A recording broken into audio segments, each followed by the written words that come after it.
Sorry, I have to make it. I'm sorry, so sorry to interrupt you, but I do need to take a shot at you right now and say, hey, if it was called The Mad Ghoul and there wasn't a Mad Ghoul, what would this be? A Dylan Roth movie? Oh! Ah! Got your ass.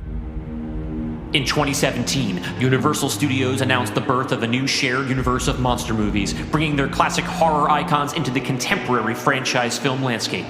But after the critical and financial failure of its first installment, the project was indefinitely abandoned. Now, in 2024, the powers that be have called upon one pulp horror devotee and one snarky film critic to unearth the concept. I'm Dylan Roth. And I'm Dalton DeShane. Are you afraid of the dark universe?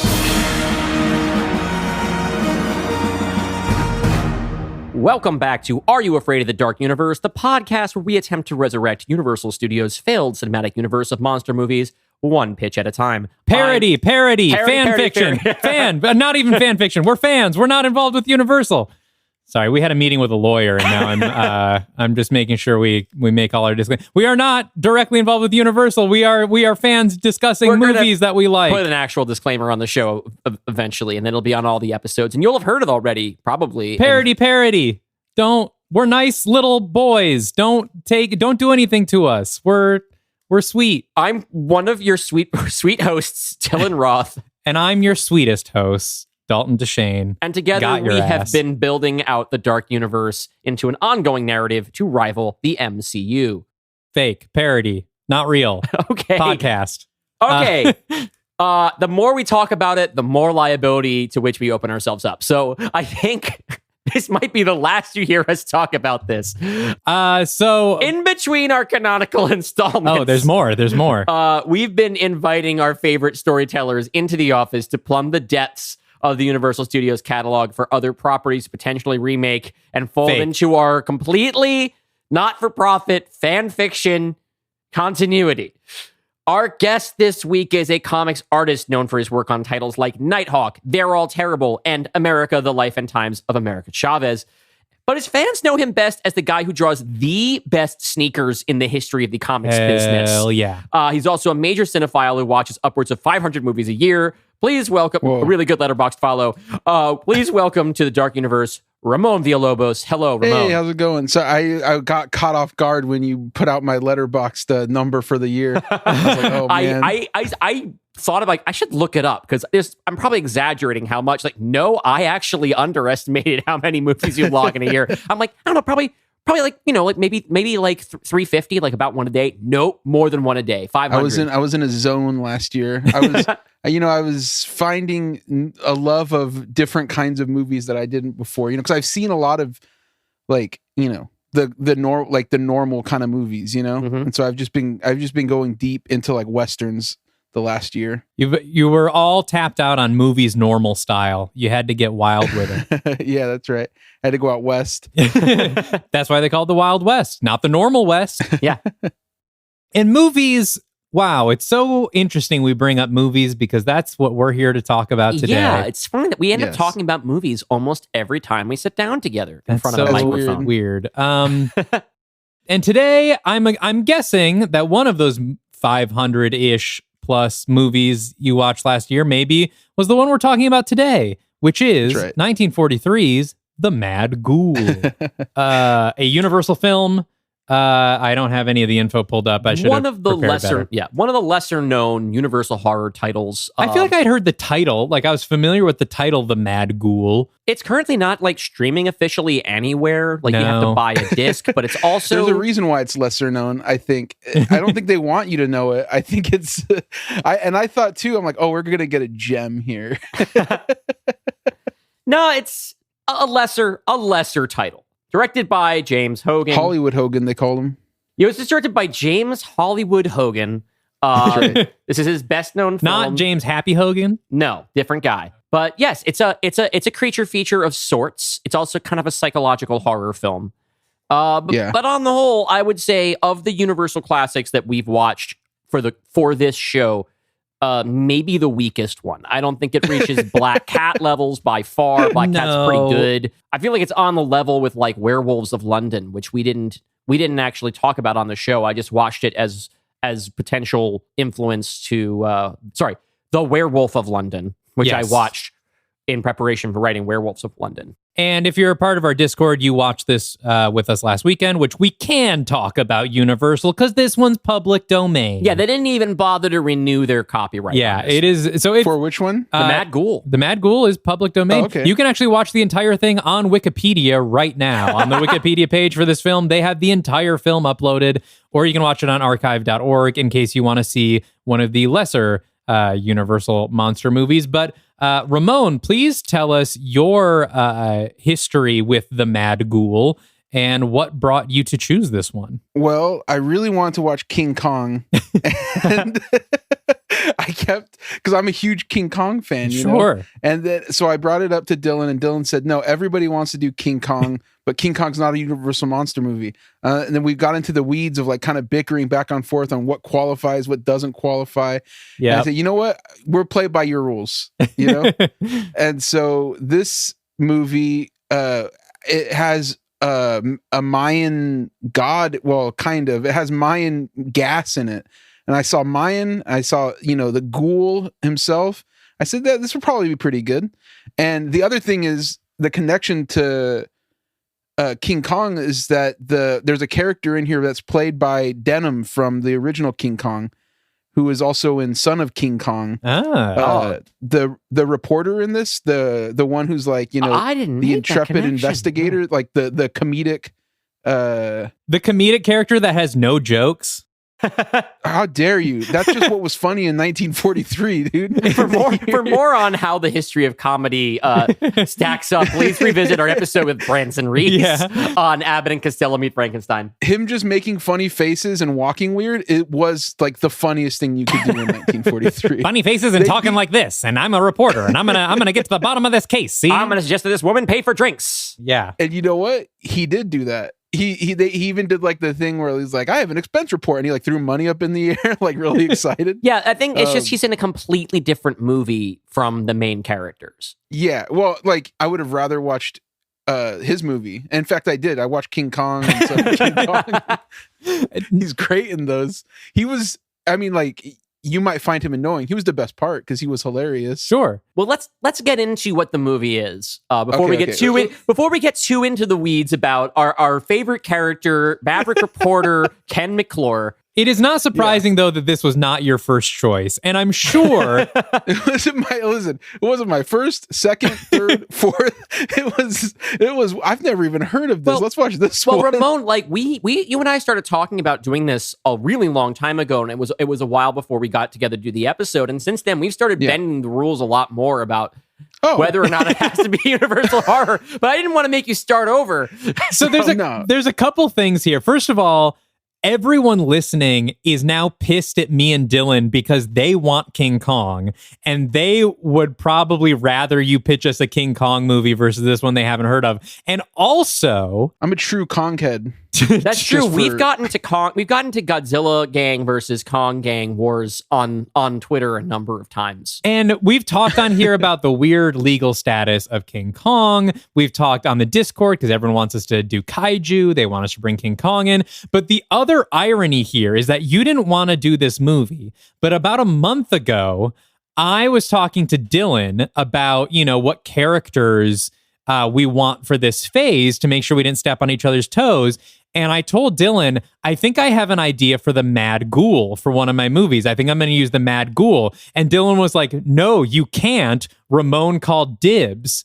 And I was like, fuck, I had this whole thing for the Mad Ghoul plan, and now I have to throw that out. And so now to be here and hear that you didn't even want to do the Mad Ghoul. Hold on a second. I grew to love the Ghoul. That's good. That's good. I did become a Ghoul head as well as a Kong head. And I have some ideas for how to make the Ghoul exciting, but they don't even know who the Ghoul is yet. No, I will say there's a lot here, and we'll talk about it as we get into it. There's a lot here that is interesting. It's just not interesting in this movie. It's not executed well at all, and that's where we could really take it to the next level as part of this, project. Yeah, I mean, this is probably the movie that has the most untapped potential. Yeah, the most opportunity for a remake. This is one where it's like, there are sometimes we watch this and we're like, okay, we have to take it in a very different direction because what's here is good. And it's just about what would we do that would breathe new life into it. This one, like, it needs life breathed into it. But like, the pieces are there. So in a way, it's an ideal candidate for a remake. I wouldn't say it's dead. I would say it's the undead. I would say it's living without life or whatever the fuck. Whatever the fuck the rules are of this movie. Life whatever the in fuck death. that man was talking about. Yeah. So yeah, Dylan, do you want to kick us off on actually talking about, I guess, the stuff that happens? Yes. So the Mad Ghoul centers around a handful of characters. Primarily, there's this amoral doctor named Dr. Alfred Morris, who, based on some paintings from ancient, quote, natives, end quote, of an undisclosed region. Well, he does say they're Mayans. They do say Mayans? They're Mayans. They are Mayans, yes. I they are missed them actually he says say it's a Mayans. Mayan gas. Okay. What I do love is he says it's a ancient painting of in a famous temple.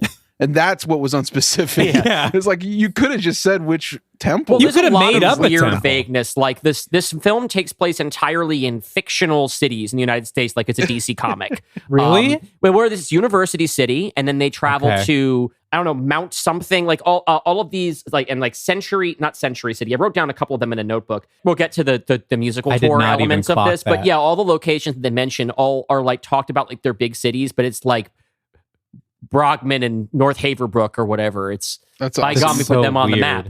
I also didn't notice that. That's weird. So Dr. Alfred Morris has deciphered, based on these paintings, the chemical formula for a mysterious gas that is odorless and colorless, but will turn, theoretically, people into walking, will-less zombies. And the only way to restore them is to cut out the heart of another similar being, like another person, Same if you're using a species, person, and transplant matter. They don't say do a full cardiac replacement. But cardiectomy is the word they keep saying. They do a cardiectomy on like a corpse, and then somehow use that heart in a way they never really clarify to restore the person to their old self for a period of time, and then they become a zombie again. I assumed eating. I assumed it was consumption. I guess. But, I couldn't. I don't know why I was picturing just like a tube from one person to another, like pumping the blood. And it's much gnarlier, though, if they eat the heart. I like that. I guess maybe that's why they're vague about it. I have some ideas on how to have made this more interesting to show them eat a fucking heart. That would have been crazy as hell. Okay, so as part of an experiment that also serves a number of his other purposes, Dr. Morris gets one of his graduate students, Ted Allison, a promising young surgeon. Which I want to point out here, this is the same premise as... Yes, it actually reminded me a lot of... It literally has the same... Ramon, I don't know if you listened to our episode or watched the movie. Probably not. I missed it. Okay. The premise of both of these movies is there is a professor at a university who wants to do some fucked up stuff. So he hires a grad student to be his assistant, and the grad student doesn't know that he is just going to be the human subject of the professor's experiments. And then the professor starts, unwittingly experimenting on this to their nefarious ends. The difference is that in the professor actually has an idea of what he wants to do and why. And I don't know if that's ever made clear in this one. He's just I found out this gas exists, and so now I guess I have to make it and use it. Yeah, there's an interesting thing where Dr. Morris tricks Ted into breathing in this gas that makes him into a zombie man, and then and then commands him to dig up graves, use his surgical skills to cut out more hearts that will restore him back to being Ted for a period of time until he has to go do it again. And the only thing that he really does here, apart from command him to cut out more hearts to perpetuate the experiment, is try to sabotage his engagement with a woman who already does not love him in the vain hope of seducing her himself. So here's the thing that you guys passed over. You say there's no goal of what Alfred Morris Maybe wants. I missed it. He's psychotically horny. He's a stan of Isabel, who's the most poppin' singer in Century City or wherever this is. University Like she's City, on the radio, and he knows that Ted is engaged to him. It's weird, by the way, that Ted is a surgeon in an ancient Mayan gas class. Like, I didn't go to college like that. I went to community college. I never had a major, right? So I don't know how that works, but I feel like that's a wildly different area of study. It was an elective, I'm sure. I took a Mayan gas class to fill my phys ed credit. Yeah, he was satisfying a requirement. The other thing we skipped over here is I want to say before Ted gets the gas, his first exposure to it is he goes in the lab and there's a monkey lying there. And Jocko the monkey. I'm sure we'll be talking about more. Yeah. And he stands Isabel the way I stand Jocko the monkey. And the professor says, what do you see in front of you? And Ted says, looks like a dead monkey. And then he listens with the stethoscope, and the monkey's heart is beating. Now, my reaction in this situation would be, oh, I'm sorry, the monkey is sleeping. I must have been mistaken. I don't know why I assumed it was dead. There was a monkey lying here. I thought it was dead, but its heart is beating. Cool, it's sleeping. I was wrong. Instead, he's like, oh my God, how is this dead monkey's heart beating? What? Yeah. What? Why is it dead? I guess it's not breathing is the thing, but I think that was maybe a leap to make there. It was a leap. It's a 65-minute movie. People have to make some leaps. Well, and thank God for that. The other weird thing about his plan. Okay, so he's in love with the singer, right? There's this opera singer. Yeah. Everybody's in love with. Everybody loves Isabel Lewis, the world's most boring singer. Stop. You shut your mouth.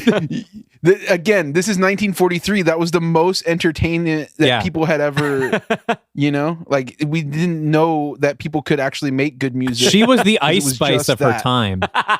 Yes. But so his plan is, okay, I'm in love with this opera singer, but she has a boyfriend who, again, he's in my class, which seems heaven sent. So maybe I'm thinking he didn't even know about her until he's like, this student is in his class and he's like telling other people, oh yeah, my girlfriend's Isabel, whatever, Lewis. And then he's like, wait, who? Then he finds out. He does a little digging himself. He Googles her and then he finds out she's a babe, She's wife. She's a 10 out of 10, absolute dime piece. So he's like, I don't care what I have to do. Here's what I have access to win over this woman. Gas, a dead monkey, and a supreme knowledge of ancient paintings from famous temples. The ability to divine chemical equations from a painting of a guy with a jar of gas. Yeah. Okay, listen. How would you win over Isabel Lewis if all you had was a dead monkey and supreme knowledge of ancient it's like Mayan gases? It's like how St. Patrick had only one asset to his name: no snakes. That's what I'm saying. Like, you're saying there's no reason for the things that he does. I'm saying it's all there in the movie if you pay attention. Okay, but to play devil's advocate for a minute, she tells him she doesn't love Ted. In fact, he tells her that she doesn't love Ted. He's like, he's a child. You don't love him. And she's like, you're right. And then he gasses Ted. The work is done, my guy. She's out. She's on her way out. You don't need to gas. But then he wouldn't get to use the gas. Well, and then, so let's assume though, okay, so that's the only way. He needs to get rid of Ted. And so the only way he can do it is by turning him into an undead ghoul and then finding fresh corpses every night to give him the cardiectomy, blah, blah. Well, then he finds out there's a second guy that she's interested in. And then he's just like, why don't we shoot him? What the? Why didn't you do that to Ted? You're going way ahead of the story. I'm sorry, but it just seems like the ghoul thing was maybe an unnecessary route if he's just gonna jump to shooting the guy as soon as someone else comes along. The ghoul thing was always in play. Okay, there was always gonna be a ghoul. The movie's not called The Mad Gun. It's called The Mad Ghoul. So there had to be a ghoul. Okay, you're right. Like you're right. So sorry, I have to make it. I'm sorry, so sorry to interrupt you, but I do need to take a shot at you right now and say, hey, if it was called The Mad Ghoul and there wasn't a Mad Ghoul, what would this be? A Dylan Roth movie? Oh! Ah! Got your ass. Listeners can't see that I am flipping off Dalton emphatically. There would be the promise of a Mad Ghoul, and at the third act, we'd tease it for the next one. I'm blanking. Which one was that? Because I did listen to that one, and I remember thinking, Werewolves of London has no werewolves in London. I remember thinking, I don't know what this Dylan is on about. There's no werewolf in this movie. By the way, also, just like to go back on previous episodes, the musical episode was stunning. That's all Dylan. I couldn't believe what happened on that episode. Thank you. Anyways, just as a fan moment. Thank you very much, Ramon. Thank you. Good to give that to Dylan, yes. Thank you for boosting my ego back up after Dalton just fucking smacked me on the air.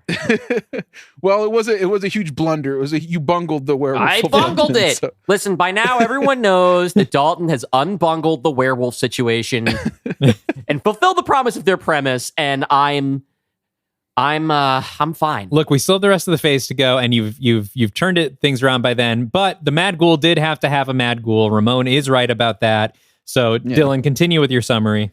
Okay, so Ted is now he's incapacitated for long periods of time. He goes into this little trance where he talks like this, which might be like sort of the prototype. I don't know the order of things of like the I am a hypnotized zombie man. I like them. It was an early one. I remember looking it up because I was like, this was an early zombie thing in general. I'm pretty sure. Yeah, I mean, when was White Zombie? Romero hadn't really invented the genre as we know it today yet, but yeah, there had been some other undead. 1932's White Zombie is sort of like is like the example of a movie that's kind of based very, very, very loosely on like the Haitian zombie history.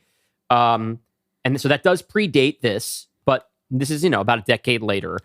And we have really interesting, I think actually pretty good makeup effect on Ted. It's from the same person who did like the makeup on the James Whale Frankenstein movies and such. Mainly, though, he has just incredible hair now. Like before, he looks like a damn dork, and now he looks like he's like kind of like a TikTok like e-boy. Yeah. Like now he's got like he reminds Harry me of Styles. Brian Bolland's Joker is what it reminds me of. What I was disappointed by is that to not to get too ahead of it, but she never sees him like that. Maybe if she did see him like that, she would be like, oh, okay, well, like this guy's not just like a dork. Like he's kind of got like an edge to him. Well, doesn't she see him like that at the very end? Yeah, but then he's she's freaked holding out. a But gun. like by that point, Then it has become the Mad Gun. Yes. Right. So now Ted, however, cannot be dissuaded, despite his condition and everyone's insistence, from following along with Isabel's very highly publicized and exciting music tour. Not only can he not be dissuaded, he says, "I've never been sick in my life." Which means he's actually an enormous claim. Bruce Willis's character from Unbreakable, it turns out. Well, and also, by the time he says that, he has technically died, which means he lived his entire life without ever getting sick. That's a historic run.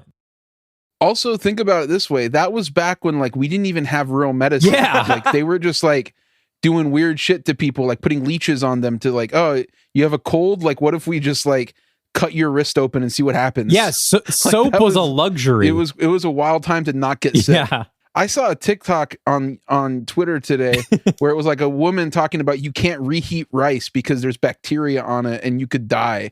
And it's like, listen, people have been reheating rice my whole entire life. Okay. Yeah. Like, and back then they didn't even have clean rice. They were just eating dirt rice. That's true.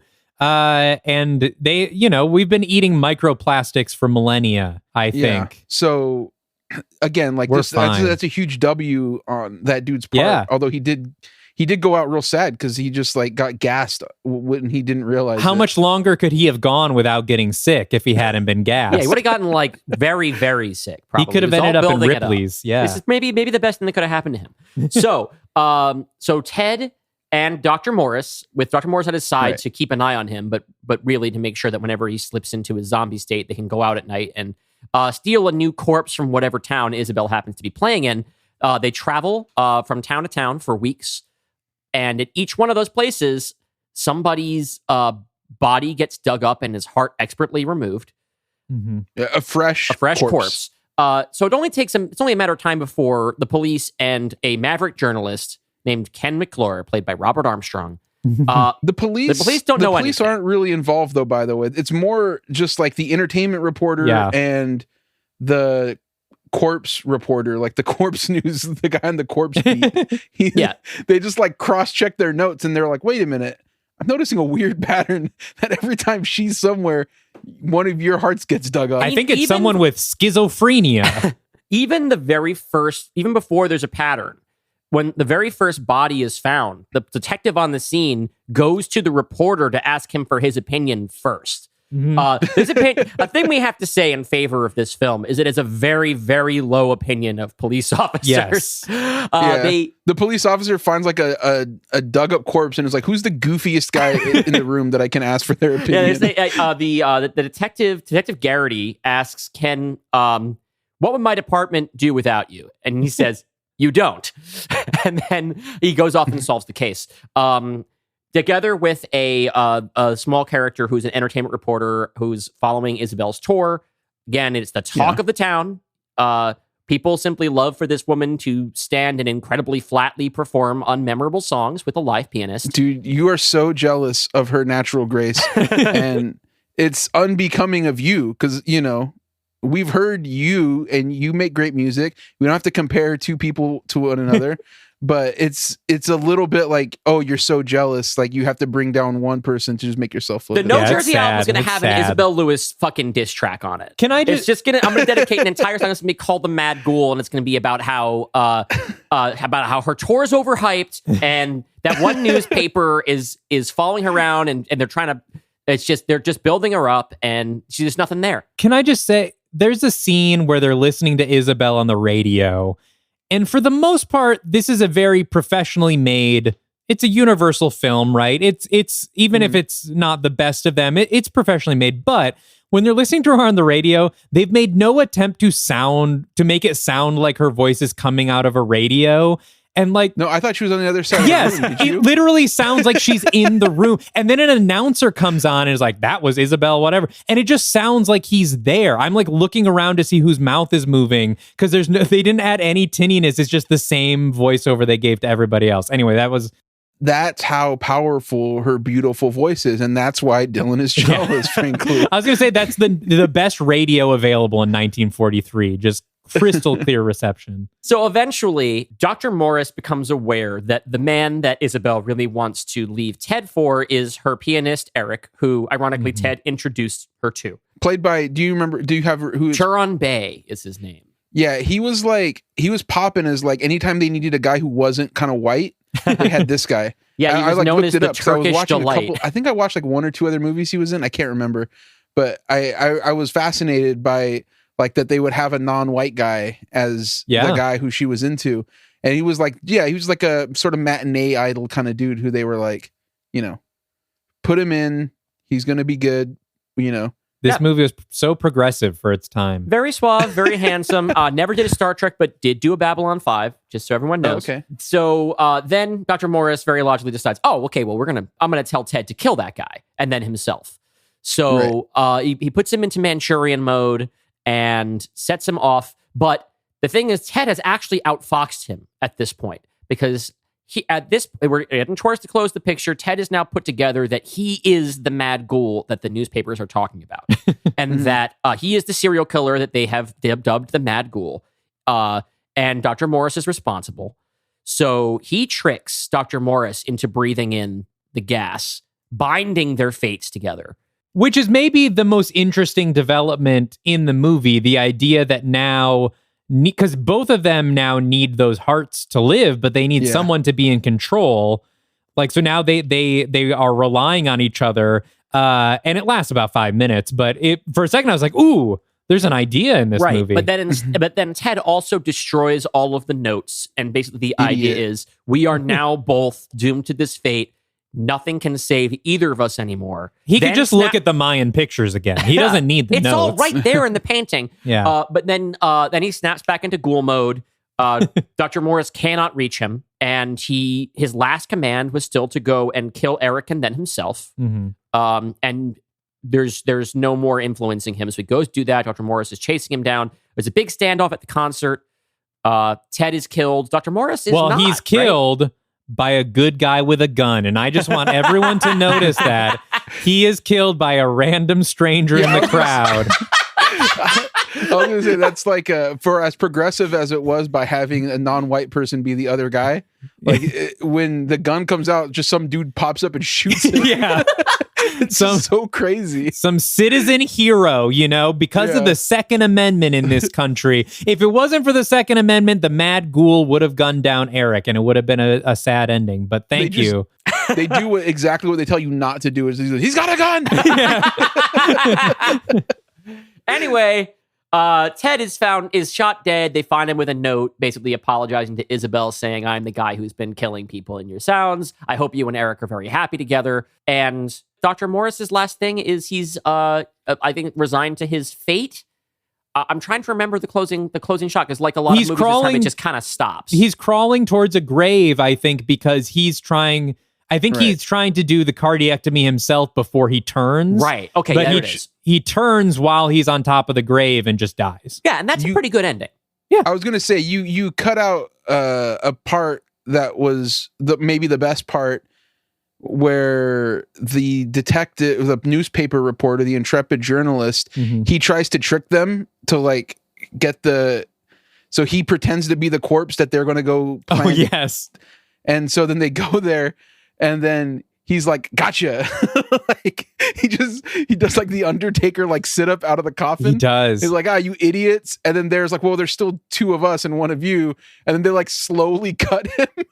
Well, and there's the best line of the movie because he pops out of the coffin alive, and the professor goes, I see reports of your death have been greatly exaggerated. Yeah, he cooked on that one. I wish Isabel was there to hear that. She would have been like, damn.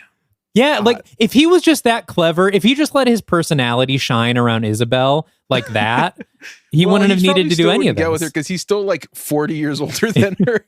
Like that's the thing about this. There's a problematic age gap between Alfred and Isabel that would make their love never work. That was pretty normal, though. I think in 1943. For sure. Yeah. No, I mean, it was, everybody that was like an old man just dated like 20 years younger than them. But especially if you're a hotshot professor. He's kind of like Indiana Jones. Right? Yeah. That's still like that's still what professors do. Again, I didn't go to college. Alfred, Dr. Morris, for those who aren't watching, basically looks like a cross between like fucking, give me a second. He looks like Charles Widmore from Lost. I was going to say he looks like Arnold Vosloo, but if you like stretched him sideways, like somewhere, like if Arnold Vosloo and Donald Pleasance were like squashed together into a person. Oh, I could see that. He really does have Pleasance vibes. Yeah.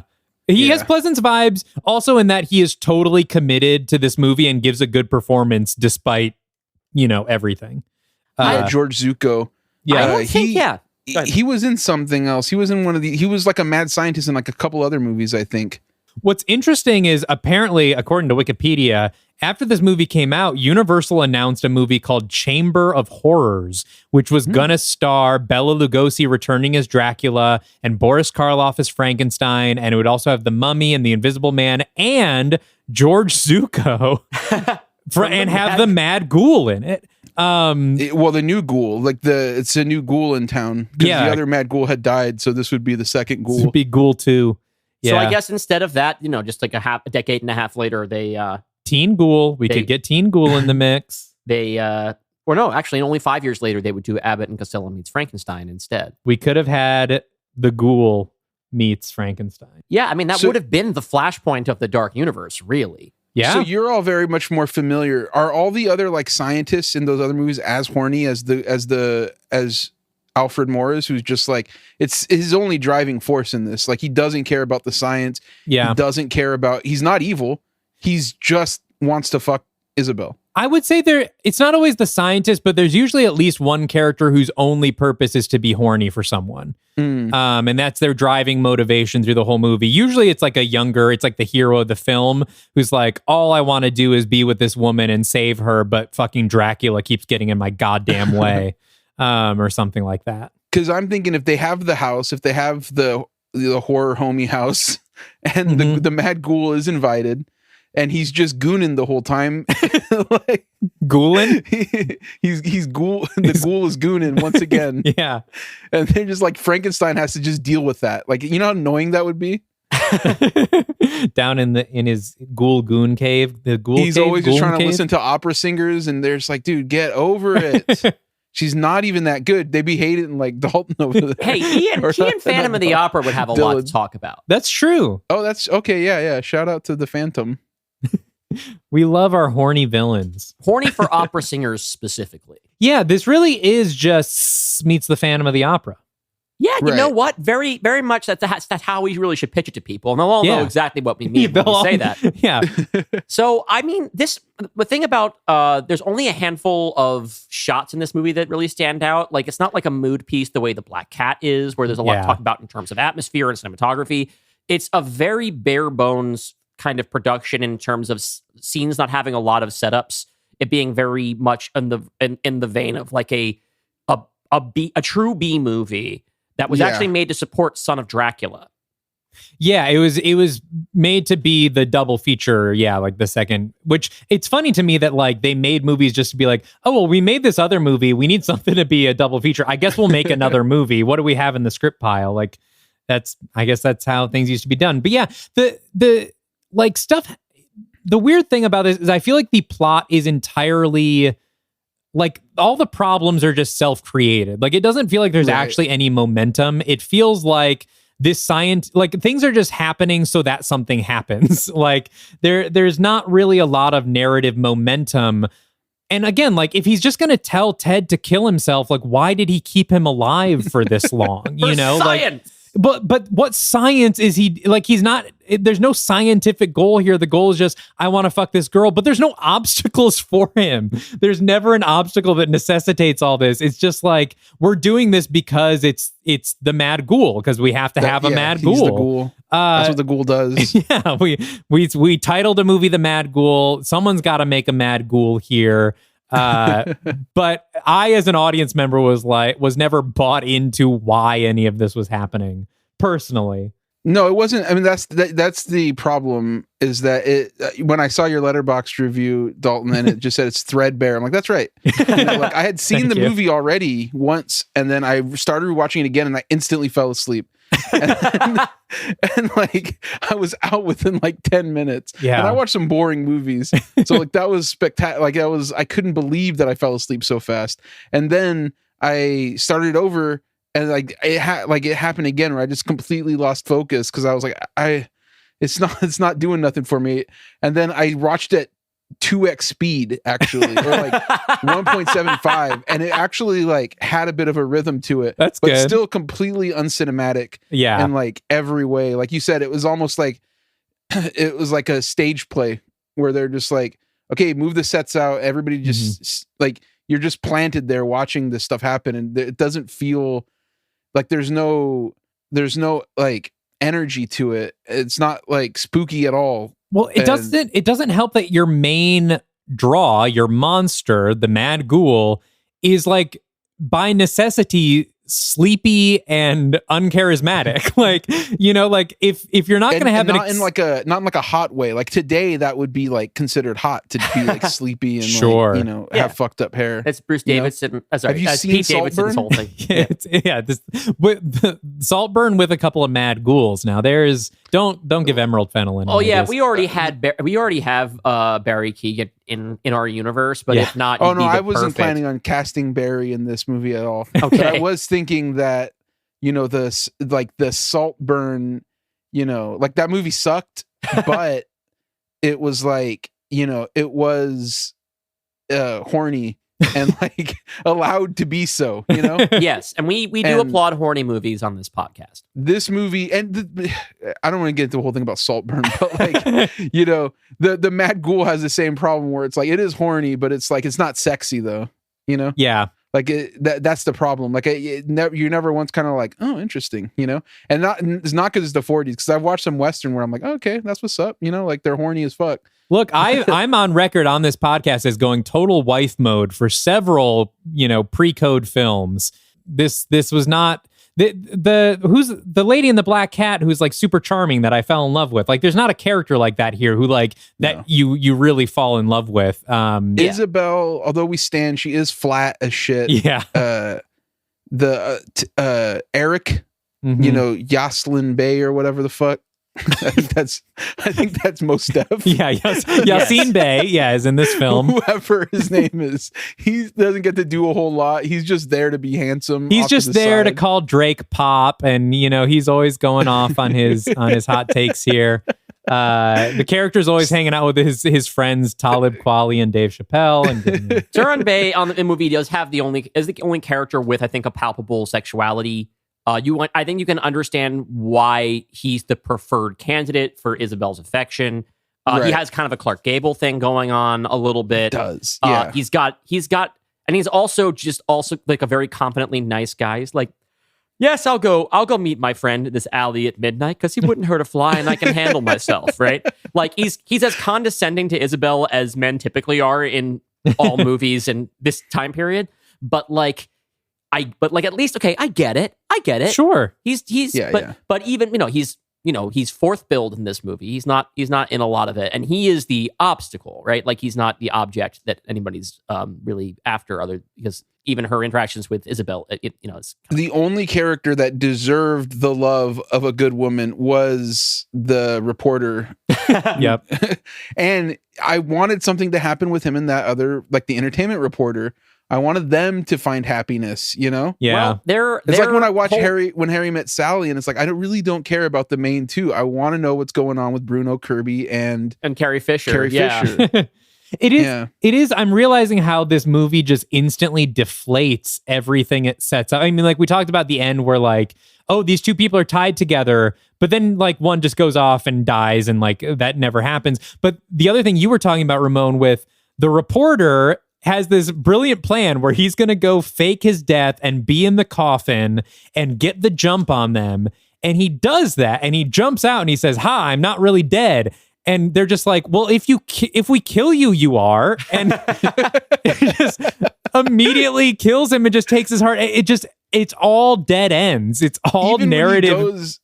Like literally the ending when he goes out with a gun and he's like, "I'm going to kill you." And there's not even like a showdown, like in a Western where it's like, "No, I have a gun." And then she's like, "No, don't do this." Like, there's none of that. It's just, he's like, "I have a gun." And someone's like, "He's got a gun." Get him! And then shoots him. It's like stupid as shit. It's a movie entirely of cul-de-sacs and dead ends. Like there is no road in this movie that leads you anywhere.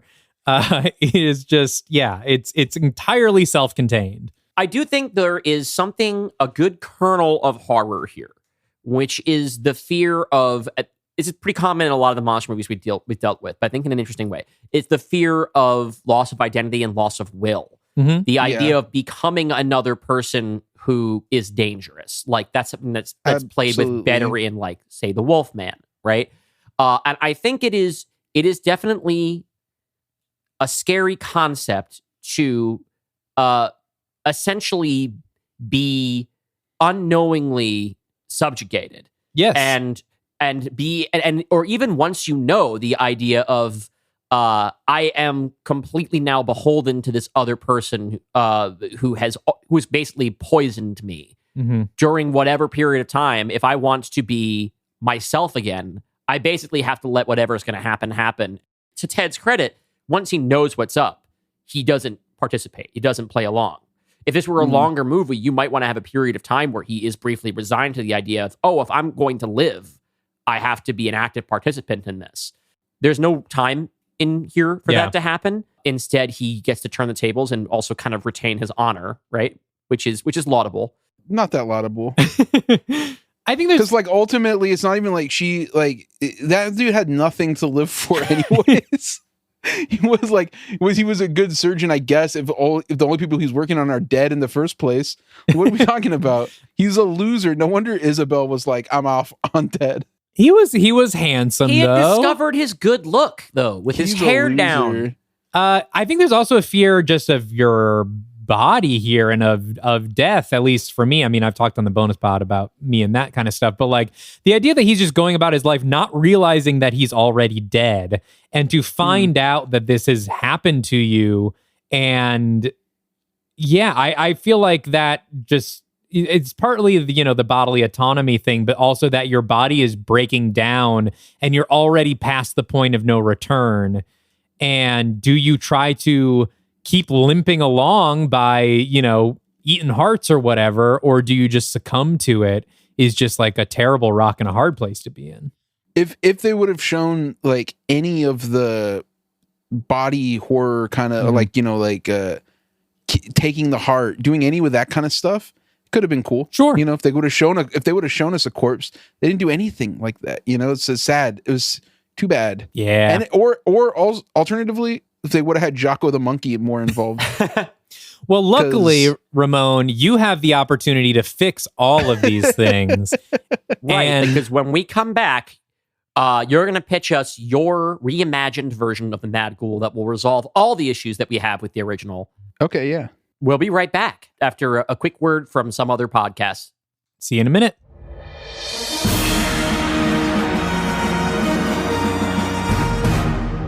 Hey there, I'm David. I'm Tess. I'm Giovanni. And I'm Greg. And we're Left Trigger, Right Trigger, your video game book club. Each episode, we pick a topic, and each of us brings a video game that we think best fits that topic. Tune into the show to find out how Super Mario Land is all about travel. Or how Bloodborne is a game about sacrifice. Or how SimCity is actually a conspiracy to mine data about human infrastructure. No, we have to stop let's not do this right now. We're doing it's a promo. Please stop. Intrigued? A little scared? Us too. Make sure to catch us every other Tuesday on your favorite podcatcher app. See you there.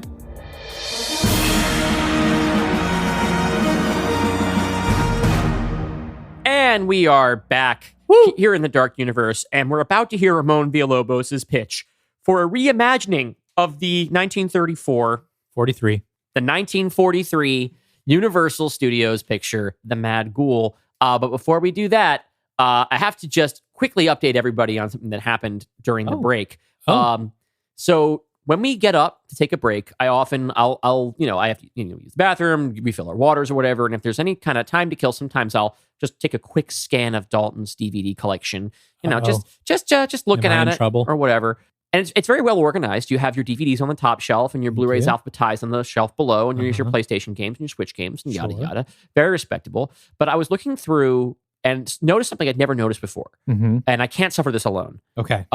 So, I mean, it for one thing, it sticks out a little bit because it's just so incongruous with the rest of your collection that you have a copy of Very Harold and Kumar Christmas special. I kind of assume it's like probably a gift because it's like not really your thing. No, I bought a Very Harold and Kumar 3D Christmas on Blu-ray when it came out.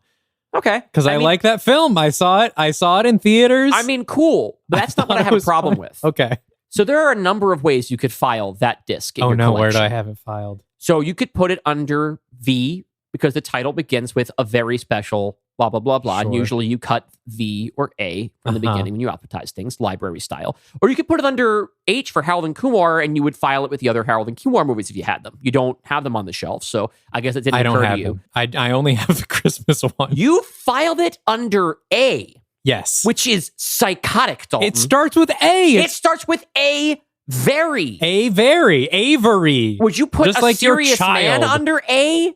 This is just. Would you alphabetize your child under V? No, because Avery. I'm going, Dalton. Wait, hold on. Wait, where are you saying it belongs? It starts with the letter A. Yeah, thank you, Ramon. It is Very Harold and Kumar Christmas in 3D, comma A. No, that's where it goes. That's crazy. You don't put your movies that It's start not. with V under T. Chat, I need you to sound off in the comments here.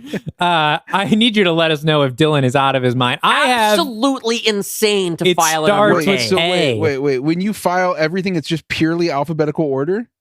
I file most things in alphabetical order unless there's a reason to file it in a series or something. You should file it in order of like where it belongs, like spiritually. Oh, I should do autobiographically, like Rob in High Fidelity. Right, exactly. Listen, I've thought about it. Like all of my Scorsese movies are in one, and by order of when they came out. No, that's cool. I think it's cool when you have a collection of things.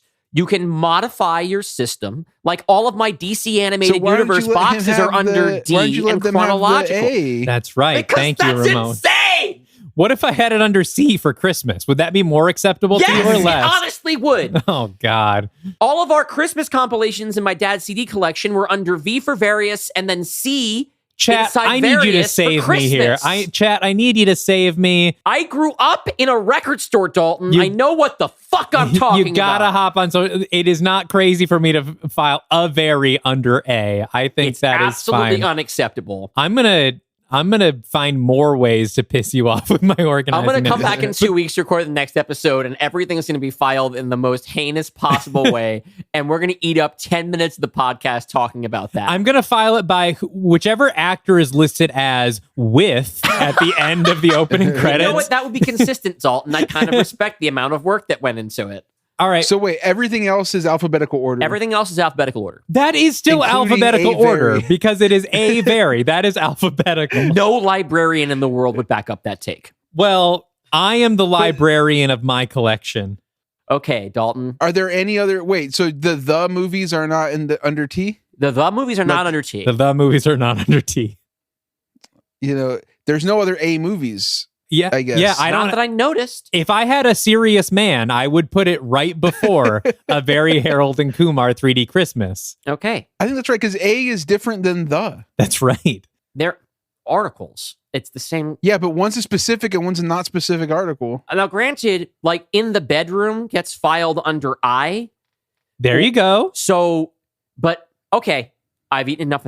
I have taken enough time of the show talking about this. I'm leaving this all I in, have too. made my case. This is going to be the new Is Chucky a Muppet? We're going to end up talking about this all the time. Yeah, I'm going to leave this in because I need everyone to roast Dylan on our social media and come to my defense. People are going to side with me about this. You're going to find out. I think you're going to be very surprised. You're going to find out, Dalton. I think you're in for a very big surprise. Well, then I will be a very big surprise. Yes. Filed under A. Yep.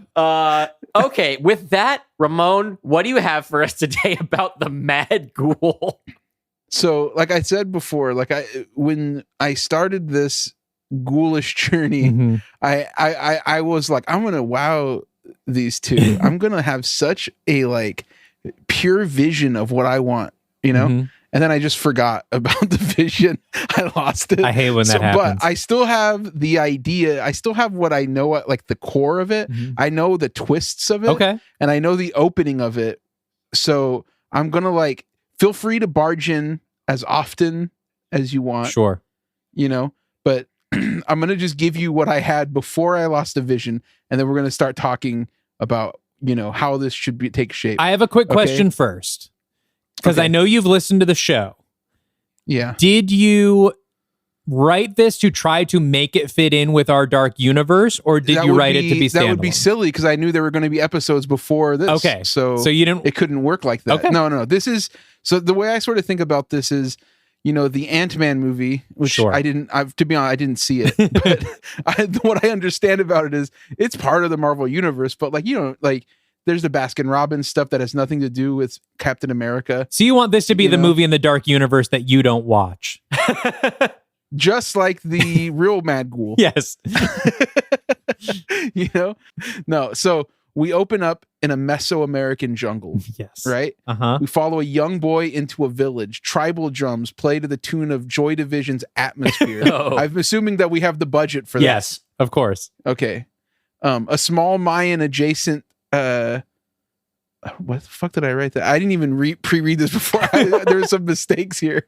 I was going to be a small Mayan adjacent tribe because it's not the actual Mayan tribe because this would be sort of a small sect that they have different sort of beliefs and rituals and culture, Yeah. They celebrate a springtime ceremony in honor of Zipetotec, who's our flayed lord, the god of rebirth. Love this. A priest grinds crystals into a ceremonial metat. I don't know how to pronounce that word. Metate? Whatever. We can't it's like one of correct those you. grinder things, Just imagine it, if you will. The crystals being ground up in one of those stone mortar, whatever. As the crystals crush, a gas fills the room and a circle of worshippers faint in unison. They bleed from their eyes, nose, ears. They are dead. Close up on one of their faces, their eyes open up. But they are different now, cloudy, mint green. The camera pulls up with the worshipper's head as it awakes, breathing air into its lung for the first time.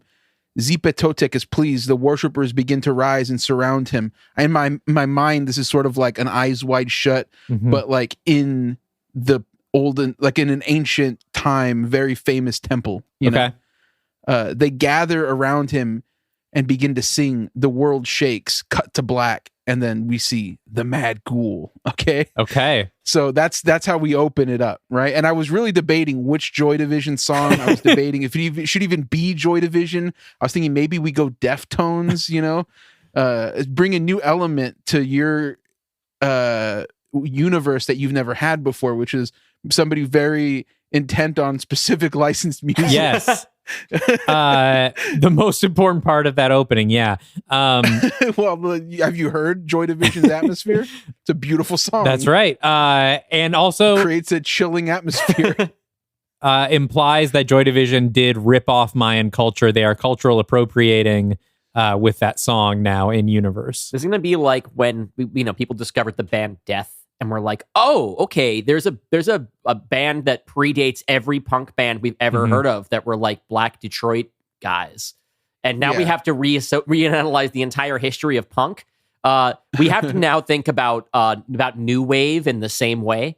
Tracing it back. Post-punk, being creepy in general, you have to just think about it completely differently. Yeah. All right, so we've got our flashback to well, that's so that sort of shows what, you know, like in Hollywood, I hear you show, you don't tell. That's right. And we in the Mad Ghoul, we got a lot of they told us a lot. It opens with a literal lecture. Yes, about the Mayans. You just see the painting, and it's just like, why not just show us it, you know? Mm-hmm. And I looked up Zipe Totec, and I was like, this is the one.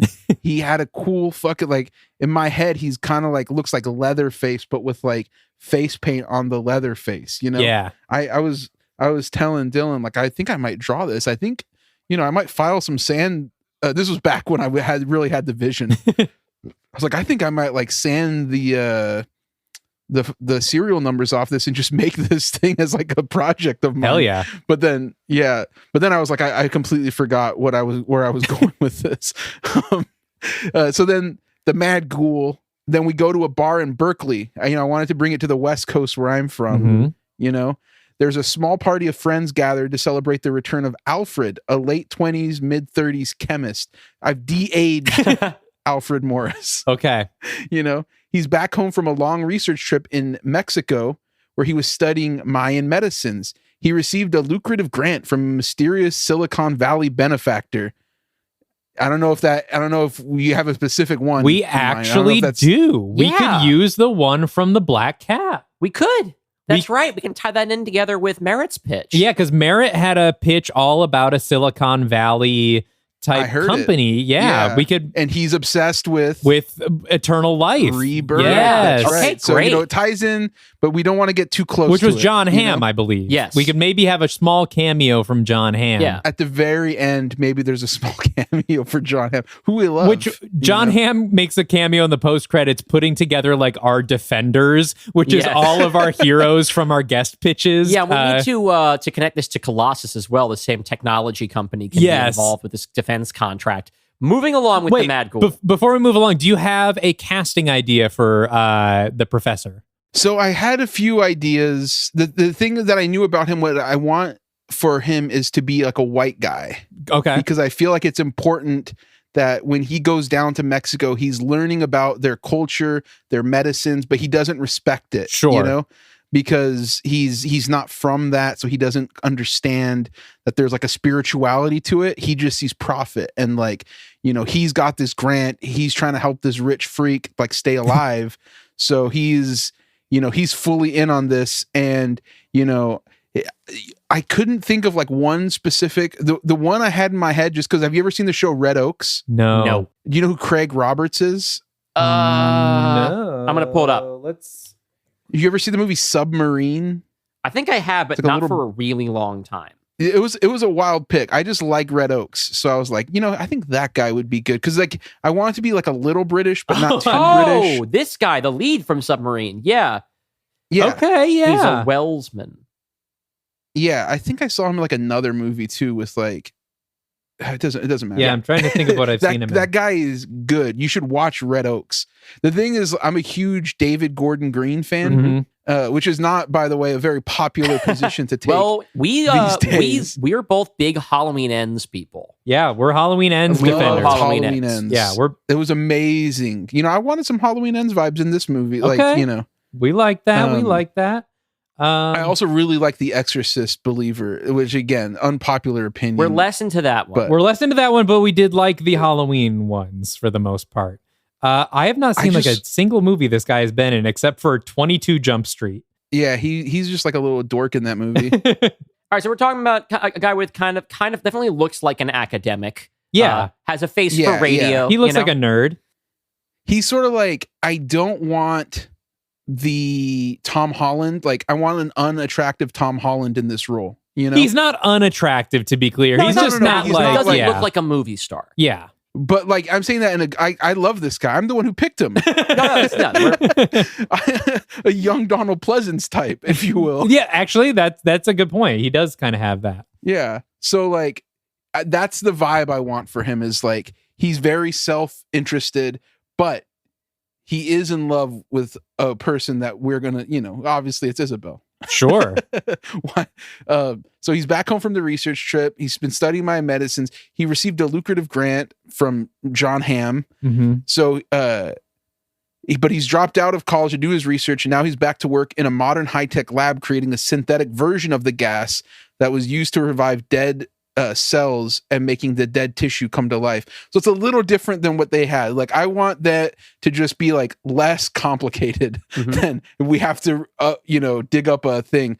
So he's there meeting with his friend who is, what? I think I accidentally fucked up this thing because I had more written here, but he's meeting with his friend Ted, who is a nice guy.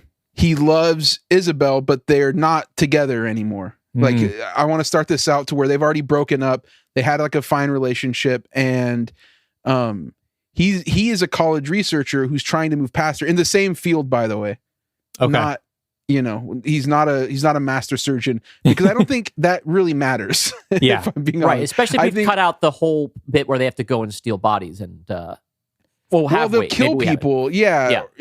They'll kill people, they'll rip out hearts, but it'll be visceral, it'll be violent, so anyways, he's in love with Isabel, who is, I think, still a singer, Okay. like this is where things start to get hazy, because I knew that I wanted to start like with that idea of like, those are the things that are changed, and then the big twist here is that like they're still going to do a lot of the same like backstabbing, betrayals, but they're trying to get close to Isabel, who has a new boyfriend, Eric, and the twist is that he is Zipet Totek.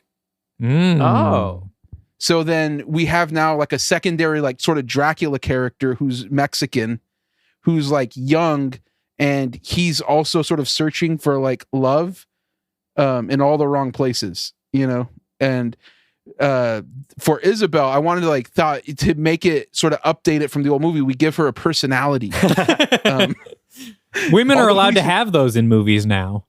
Although, you can if you want to get robbed by the Oscar, the Academy. Yeah. If you want to, go woke, go broke, get shit on. Yeah. Not get the reward that you were justly deserved. So for Isabel, like, speaking of, this might be stunt casting. Okay. And in fact, when I started this, she wasn't canceled, and now she's a little canceled. So like, I don't know how much we want to lean into this, but I was thinking Selena Gomez. What did Selena Gomez get canceled for? I missed this. Oh, listen, I'm a Selenator, however you say that word, I don't know how to pronounce it, but I am one. Okay. I'm a huge fan. I think she makes great music, but she is dating some guy named Benny Blanco, who, a few years ago, she supported Palestinian rights, and she, spoke out in favor. Now she's dating a guy, but people are saying because she's dating him, now she won't speak out against Palestine, and that her boyfriend is ugly. So she's saying like, fuck you, you don't know my boyfriend. And she's taking shots at Justin Bieber. Oh no. So that, this is part of the whole thing, which is like, I want a pop star who understands what it's like to be under a microscope, to be loved by all these men and drawn to the wrong ones. So this is like, I didn't have to think of who Isabel was, because it's like she's just Selena Gomez, if there's any... Oh, sorry, go ahead. Well, I was just going to say, I really like that. And for a second, I was like, oh, plus she broke up with her, or she started dating that ugly Broadway guy, but that was Ariana Grande, right? Yeah, that was Ariana Grande. And if we wanted to cast somebody to be in brown face instead of a Mexican, we could cast Ariana, but we're not doing that, okay? So, okay. I thought it was important that she be Mexican, that way you could see why Eric sees her as like sort of the way Dracula sees whatever the fuck her name is, Winona Ryder. He's like, I remember her. It'd be the same kind of thing. Sure. Oh yeah, like from centuries past. Yeah. Yeah. I like that. There's all these eternal loves going on in the world. It's not just Dracula. There's other ones, I'm sure the Mummy had that happen at some point. Although we talk about faces that, look like they know what a cell phone is, I do think Selena Gomez has one of those where like you put her back in like Mayan times and it's gonna be like, no, she's on TikTok. She's on TikTok. The beauty is that we never see her back then. Okay, good. Okay. So we don't have to think about what her life was like before the Rare Beauty makeup line. Or we don't have to worry about that. Okay? Perfect. So what we see is the Selena now, the entrepreneur, the queen, She had dated Ted, but Ted is like, it didn't work out, obviously she's doing big things now. She's popped off. This is why I thought it also might not work. She might be a little old, which is weird to say about Selena Gomez, who like perpetually has a baby face. Yeah. But people our age are aging out of roles that we would want to give anybody. Isn't that crazy? By the way, yeah. Like it's kind of fucked up. Like I don't know if I'm being ageist to Selena Gomez. I don't want to do that. Okay, not on the podcast. Selena, we love you. So the other option I had for a backup plan was Melissa Barrera from Scream. It's like, why not? Sure. Yeah. And you think, oh, well, can she sing? And I know she was in The Heights, but I refuse to watch it. She sounded fine in that. Maybe she can, maybe she can't. But what I do, the other option is we just have Selena Gomez dub her voice for the entire movie. Maybe she's even on the set, off to the side. But we don't have to from a cancel-proof distance of This actually, there's precedent for this because in the original Mad Ghoul, the actress that played Isabel was going to sing all of her parts herself, and at the last minute, they dubbed her in with just regular recordings that existed. I'm talking to her and being like, you know what, your performance is not boring enough. So we need a more boring singer. I think we do. Imagine Melissa. Sorry, real quick. Imagine Melissa Barrera coming to me. I'm in charge of this movie under your guys' supervision here. And she's saying, look, why can't I sing it? I'm going to be honest with you. You only got this role because Selena Gomez won't speak out on Palestine. You very clearly did. Just take the W and just accept that you're not going to have a voice here. So I think in tribute to the previous movie, we do cast Melissa Barrera, but we have there be multiple musical numbers where Selena Gomez sings the parts. And I think we lock that in. I think that's our solution here. You think that's the move? Because here's the thing: is we love, we support Palestinian rights. We're anti whatever's going on with the other side of that. I'm not going to be specific, but what I'm saying is this: we respect everybody equally. Yes, but we respect Melissa Barrera a little bit more. It's equal, but not quite the same. Yeah. So that was my problem. I said Selena Gomez, she's perfect. You got everything you want, but she could have been, a little bit more vocal. Her fans wanted it. So we give Melissa Barrera other fans. We reward Melissa Barrera with the screen time. Right. Yeah, she just lost a big gig. Yeah. She lost a big gig for speaking out against the war. So now she goes from Scream to another enormous franchise, probably a pay bump. Honestly, we're going to probably pay her more to be one of the leads of the Mad Ghoul. Right. And by the way, I love those Scream movies, so that wouldn't really hurt me. So, I would say, listen, I'm a huge fan of Scream. I refuse to watch In the Heights. I'm sure you did great. Her character is supremely unlikable, but that's in the writing, not really in her performance. You watched In the Heights? I did. I haven't seen it. She's fine in it. I don't remember there being any problem with her vocals. I think she can sing. Okay, well, she's no Selena Gomez. It's only one of those. Now, do you have a casting idea for Ted? Yes. Here was my thinking. I thought maybe he should be Mexican too, and he's friends with the other one, but he's not successful because he doesn't have the same opportunities because he's in sort of the medical field, and he is, he doesn't have the same privilege that the other guy has. Maybe connections or yeah. So I wanted to have sort of a scrappy underdog feel, and I watched Blue Beetle, which was a piece of shit, but I really liked the lead actor that played the Blue Beetle. Wait, I just had an idea. I don't want to derail our Isabel plans. Okay, but what? There's no solid plans here. Right now we're in. Now we're just. You've heard my big twist, and that you said yes. It's genius. I unfortunately don't know how to pronounce her first name, but what about the actress that plays America Chavez in Multiverse of Madness? I didn't see it, and because she's young and she's coming up and she's really good. What is her stance on? I don't know. Palestine. I do not know her political. Wait, you want to fire Melissa Barrera again? I also want to point out that the name of the actor from Blue Beetle is Xolo Mariduena. You're right. I'm not going to fire Melissa Barrera again. That'd be terrible PR. We already offered her the role. Melissa Barrera, it's yours. I'm sorry. We'll cast. That's great. You just almost threw her into the fucking garbage pile. Oh, you know what? I've just checked Melissa Barrera's Instagram, and she now thinks that Israel should drop more bombs on Gaza. No, she didn't. And now we have to fire her. She never said that. That's a lie. She never said that.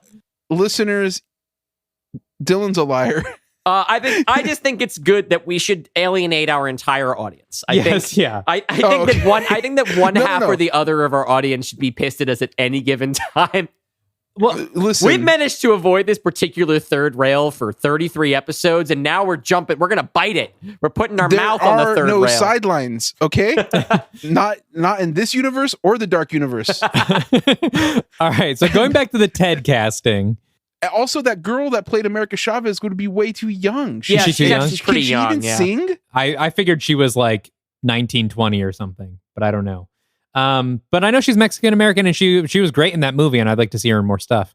But we're Melissa Barrera. Did you see Scream? I did. I love those Scream movies. She was great. Yeah. So we'll stick with Melissa Barrera. She popped in my head, and I thought I'd. You tried to fire her. Tried to fire her, and I had to stick up for her. I had to. How dare you? Xochitl Gomez, who is the who plays America Chavez, is only 17 now. Oh, wow. Yeah, okay. Way too young for this role. Listen what you wanted. Maybe I hope you're happy. All right, so back to Ted. Yeah, I was thinking the other kid from Cobra Kai. What you know his name? Oh yeah, Xolo Mariduena. Okay, he's great in that movie, The Blue Beetle. Although the movie is terrible. Mariduena, sorry. The movie's terrible, and it has the same problem that In the Heights had, which is like way too Puerto Rican. If I'm being honest. Oh, Jesus Christ. Ramon, we can't keep that in. Clear. Hold on. No, I'm just saying that as a Mexican person, I wanted The Blue Beetle to be a Mexican-American movie. Okay. And that, you're going to edit that out? You're going to silence me? No, we're not. We're going to leave it right where it is. I would like you to phrase it in a way that's not too Puerto Rican. Too annoying. No, that's worse.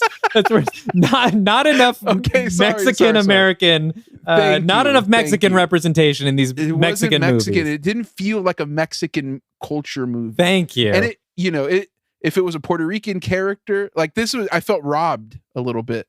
Thank you for clarifying. Anyways, that kid though was fantastic. All right, so that's really our Ted. So I'm thinking him for Ted. Unless you know any other great young Mexican American actors who could do that. You know what? Can you think of any other one? He's I've terrific. Stepped in it too much already. Yeah. So we're Can you think of? Wait, hold on a second. Can you think of any other young Mexican American actresses other than the Marvel one? So how about Eric? Eric is our final. Eric is our final main character. Okay, now this I did really think of because he has to be a great singer.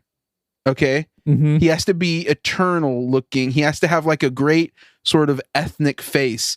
So there's a singer named Omar Apollo, and I saw that he wants to act. Okay, he's a beautiful looking man. And I think he would be great. Okay, as this. And now here's the problem. Have you ever seen the movie Queen of the Damned? No, that's the one with the elite with Aaliyah in it? Yeah, right. So like what I might have to do is another Queen of the Damned moment for this movie, which is, although I love Omar Apollo, his music's fine, I really have a voice in mind for his singing voice, which is Chino Moreno from the Deftones. But I know Chino's too old looking. He's too bloated. He just got a fat head.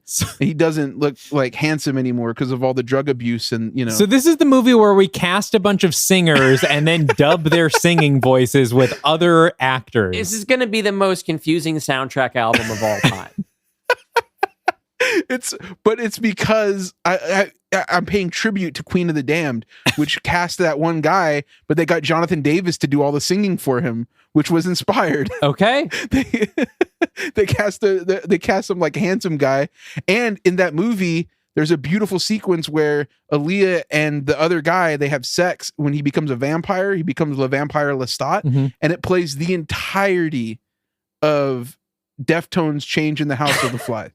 And I also want to pay tribute to that movie.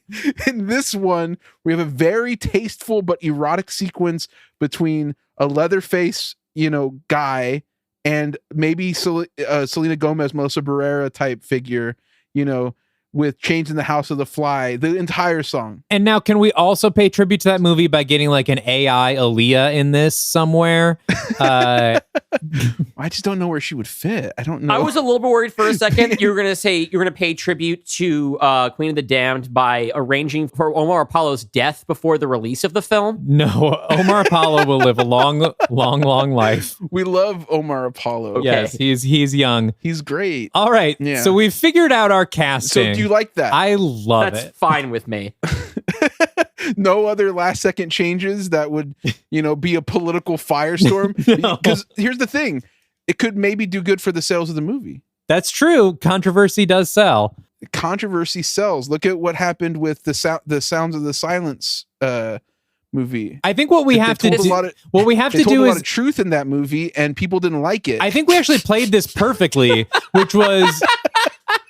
Oh God! People need to know that Ramon is joking about that one. We played this perfectly though because we hired Melissa Barrera, then we fired her, creating a huge controversy. But then we rehired her, guaranteeing that people come to support the movie to support Melissa Barrera after she was canceled a second time. So, but then we replaced her voice with the canceled Selena Gomez. Okay, watch The Mad Ghoul. We have what happens next in The Mad Ghoul. Yeah, we have to get out of this part where everyone's going to get mad at us for something. And do you think people are going to get mad at you? I don't know. I don't know. I mean, honestly, they might get mad at me. They're definitely going to get mad at you, Ramon. What? I'm the guest here. Everyone, Ramon is very active on social media. You can find him across most platforms. All these opinions have been vetted and seconded by the hosts of the show. And by Universal Studios. No, satire, parody. We never ran it by them. Anyways. All right, so plot-wise, we've got our characters. We got our characters. So in my head, it goes something like, Ted and the guy, Alfred, they're sort of working on this thing. They see Selena Gomez, or, not Selena Gomez, Isabel, and Alfred does what he does in the other movie. He sort of, does it. And then they get to the point where they're going to kill Eric. But then the reveal is that he can't be killed. He's undead. He's, the living, He's the living. He's a god. He's the god of rebirth. And maybe, to make it not exactly like Dracula, he's not like this. He just respawns. Okay. What do you think about that idea? So I want to be clear. So Ted also is undead. Like when you say that. Yeah. I guess Ted would like. A lot of the plot of the movie was just going to be very similar to what happens in The Mad Ghoul, which is like he gets tricked. There's no Jocko the monkey, unfortunately. I had to get rid of Jocko. I thought about maybe making like a true crime podcast following these, like, where Selena Gomez's character goes, Isabel, like, there are some like murders, and they're like, isn't it weird that like everywhere she goes is, but I thought, the podcasting thing is done. Yeah, also people don't like that also, anymore. there's already only murders in the building starring Selena Gomez. Wait, I have an idea here. Is that so? Since we're having our sort of villain reveal be Eric. Well, no. No. Okay. Yeah, kind of. So here's the real twist of the movie. Okay. They're all bad. Okay. Every one of them are bad for very different reasons. Like Eric is bad because he's the unflayed god. It's just not a good thing to be, It's very manipulative and controlling. Obviously, Alfred is sort of like a whatchamacallit, like an incel, like misogynist who thinks he owns her. And the twist is like, Ted, as the movie goes on, he becomes cooler looking because he is undead. And instead of him needing a heart to revitalize him, it just kind of like keeps him going a little bit. And as the movie goes on, his hair would get cooler. He would like kind of become more goth basically as the movie goes on. He'd be Tobey Maguire in Spider-Man 3. Yeah, more handsome, more cool. Okay. And then Selena Gomez, like in the beginning, he's like kind of a dork who's in college or whatever. By the end, he's sort of like kind of a badass guy. Like sexy, like a Twilight vampire, but like a zombie. So there's some stuff I got to work out. Well, I'm gonna take it up with the screenwriter. I'm not sure who that's gonna be yet. Well, but I'm having some ideas here, and I don't know how because the thing that I want to work out, because it was such a hole for me in the original movie, is why Allison turns Ted into the Mad Ghoul. Why Alfred, though? Alfred. Well, who's Allison? Why am I saying Allison? Alfred. Right. Alfred. I don't think there is an Allison. There's no Allison. I made up Allison. No, Ted Allison. Isn't that Ted's name? Oh, Ted Allison is his name? I was still wrong, but I think I'm getting Allison from somewhere. I don't know. I wish I had wrote down my ideas 6 months ago because I feel like I had this all worked out. One thing I was thinking of is if Ted... Oh, no, you're right. Yeah, Ted Allison is the name of the... Yeah, okay. Amazing memory. I was wrong, but not as wrong as I thought I was. So if Alfred and Ted are friends... They're friends at first, and what I think is like, he would say like, well, listen, one of us has to try this, right? Like, Well, I was almost... And then it could be... Sorry, go ahead. They're friends, they're researching this thing together, and maybe they get in a fight about Isabel. Maybe Alfred reveals his feelings, Ted gets upset, and in a moment of anger... we give like Alfred like some anger problems because he's a fucking asshole. He just like sprays the gas at Ted, and then he's like, "Wait, what the fuck? The girl that I love, I just killed her ex, and they're like still close or something. Maybe they're still friends." Yeah, and he's like, you know what? I think in the initial thing he was texting her like on the side, like and so then he's like, "Oh, are you talking to her?" And he would be like, no, we're not together anymore, and he's like, wait, what's been going on since I've been to Mexico? Yeah, I think so. Then what you're saying is good because he would know like, oh, if he's dead, then obviously this fucks up my whole thing. Yeah, so he's like, I have to keep him alive to like keep things normal, and maybe he doesn't even need to know this happened. Like he'll be undead at night, but like during the day, I can just pretend like everything's normal. Well, we're missing out that there's already a profit motive for him, which is that he works for this company. That's the thing. So I don't even know that we need to complicate the love triangle further. I think the idea is that Alfred has the power in the situation, is the guy who has the formula and has the contract. I forgot about the profit motive. And Ted is looking for a leg up in this business. Mm-hmm. And basically, Alfred offers what he describes as the opportunity of a lifetime. in fact, the opportunity just work with me. an Just be my. He says like, be my assistant, and he's like, well, we're partners, right? And he goes, well, here's the. I think that I think it might be more interesting if Ted goes into this with open eyes, and the idea is that Alfred, sort of exploiting the position of power that he has here, is like, we will never get permission to do human testing on this, but we can test it on you. Benefits for you. You will become potentially immortal, and also, you'll be rich. And rich, famous, and rich enough that you can date Selena Gomez. Yeah, you'll be good enough for her now. Yeah. Wait, because she outgrew you, and now you're going to become a big deal too. You're going to be an immortal, famous scientist. I think we can combine these in an interesting way. I think it's actually maybe more dramatically interesting if he does do the thing out of anger and like sprays him, and Ted is like, what the fuck did you just do? You just and then retroactively Alfred is like, no, this is good actually. This is we're human testing. We're doing, and you're gonna be famous, and like all this stuff will happen, and like he kind of like justifies it after the fact. So there's now this tension between them because it wasn't supposed to happen this way, but Ted does agree kind of reluctantly, like he does have a point. There is a reason that this kind of works out for both of us. But there's still, it keeps them on uneasy footing with each other and makes it so it's not entirely consensual, in the moment. I think there should also be a point at which, since the experiment is working, and we're going to keep the idea where they're now going out together and eating human hearts. Yeah. Well, one of them is eating. The other one is just there to help him. Now, in this situation, do we have the whole thing where Ted is like zombified and has lost his will? Or so I was thinking like what it is like it's the this is. I don't want to pull away too many people. We're going to go to like a little anti-capitalist territory where the real sickness is the greed of. And by the way, Selena Gomez doesn't want that, Yeah. She's not, money can't buy her love, like the J-Lo song, Okay. So do we have?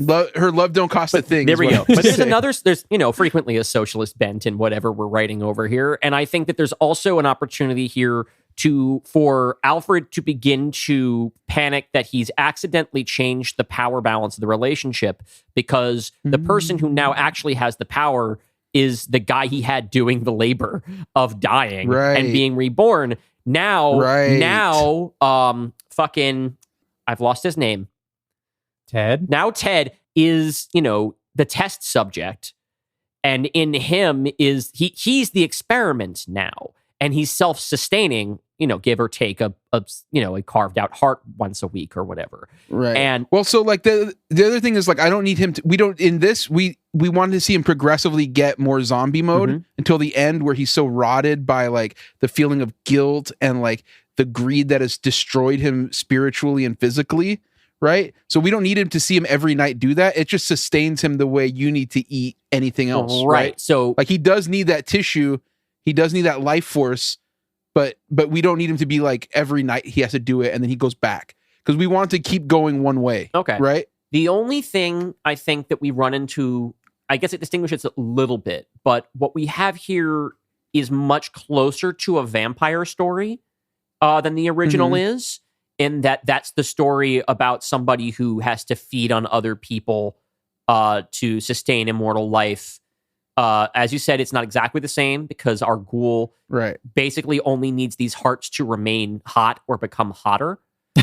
and like, well, no.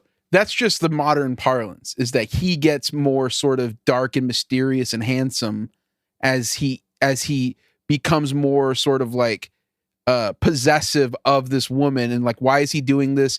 The money, her, like it's become intertwined and it's corrupted his soul. So at first he gets hotter, but it then goes past that point to actually rotting. Hotness. Yeah. Right. Yeah. At first it like really works for him. He's willing to do all that. He's got these like damn, okay. He's got those bags under his eyes that makes him look sleepy in sort of like a sexy way. Which people love now. Yeah. But people love it. But then it gets to the point where like his skin is falling off and it's like, okay, it's this isn't. So he's got kind of a rise and fall arc. Right. Yeah. It's a definite rise and fall. This is You're right a real about Brundle situation.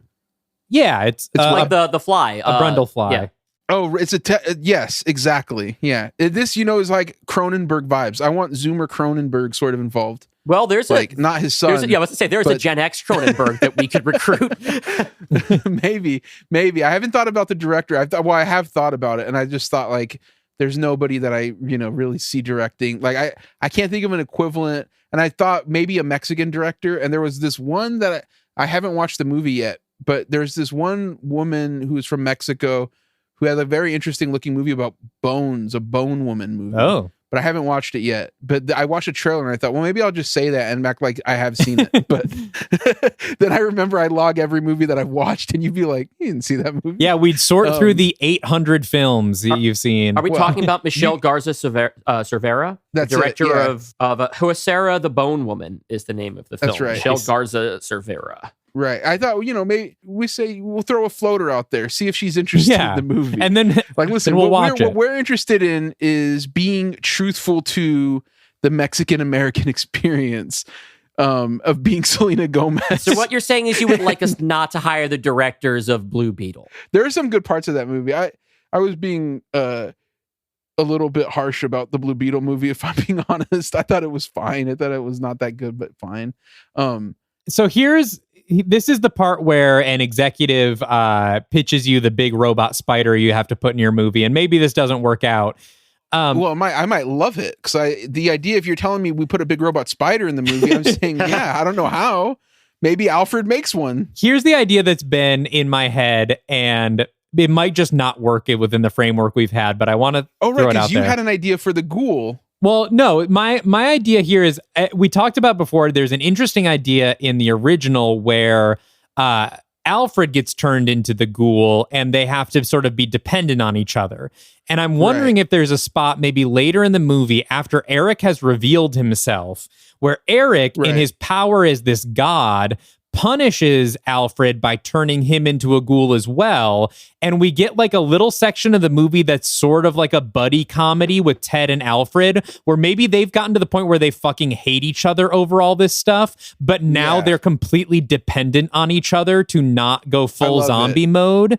And they have to, like, we get a little, 15-minute section that's like them trying to figure out how to work together while also bickering about everything because they've grown so apart. Little shades of Goldie Hawn and Meryl Streep in Death Becomes Her. Little shades of there's a lot of spaghetti westerns where they would put two guys together and they hate each other, but they have to do the same thing to save the Mexican Revolution. Yeah. And it would be like that would be this, but the Mexican Revolution is just Selena Gomez. One of them gets to date her in the end of the movie. I do want to point out that we did cast Melissa Barrera, and we keep saying Selena Gomez. Yeah. Now who's firing Melissa Barrera? So it's going to be Melissa Barrera playing Selena Gomez. That's the character's name. Okay. No, the character's name is Selena Wait, hold on. I did not pick up on this part. I didn't know she was playing actual Selena Gomez. Well, you should have been paying attention because I said it was the same character, that she was perfect, that it was basically just her. Okay. No, it's not. I was just kidding because I keep saying I was trying to cover myself. Okay. So we have kind of an arc here. How does it end? How are we ending this? Well, like any good Zapata Western, they have a showdown where it's, except for we really do have a gun and they're going to try to kill a god. Okay. And I didn't see the movie, but I've heard good things about Swiss Army Man. This is what you're kind of talking about, right? Like one of them is dead and they have to carry the other one around. I haven't seen it either. I have. But I think in this case, they're both dead, right? Alfred would also in this case, they're both dead, right? Again, why I think a little bit more like Death Becomes Her, where they're each falling apart in different Death ways. Becomes Her. And they have to kind of that's great. cover for each other and figure out how they're going to get by. I think our stakes here are that if they kill the god, it undoes the curse. They will be brought back to living if they manage to kill this ancient Mayan god, because the gas is powered by the god's power or whatever. If they kill him, the power stops working and they will be revitalized before they completely fall apart into a pile of bones. Yeah, sure. but they're willing to risk it because if in the case that they do kill the Selena Gomez's new boyfriend, then they get to date Selena Gomez. And that's like a W. Well, so far, Selena Gomez has really no role in the story other than being the object of their affections. That was a problem. She's going to be kind of tortured in this movie because she was in a relationship with a guy who she kind of liked. He's become a total dickhead. This other guy is a fucking weirdo, won't leave her alone, has went all the way to Mexico to learn ancient Mayan gas secrets to become rich enough to date her. She doesn't even care about that. And then she's dating this guy who turns out to be the unflayed Lord, the God of Reborn. And so that's problematic, Tell you what, I think I might have a solution for us. Okay. Instead of, I don't know why this would happen, but I feel like it's the right thing to do. Instead of the god turning Alfred into another undead person, he turns Melissa Barrera. And so Melissa Barrera has to depend on her ex, Ted, who she fucking hates. But now also, Alfred wants to stop the god because he loves Melissa Barrera and wants her to be alive again. He doesn't care about Ted, but now the love of his life is in trouble. And maybe the god does this so that she can be with him forever or something.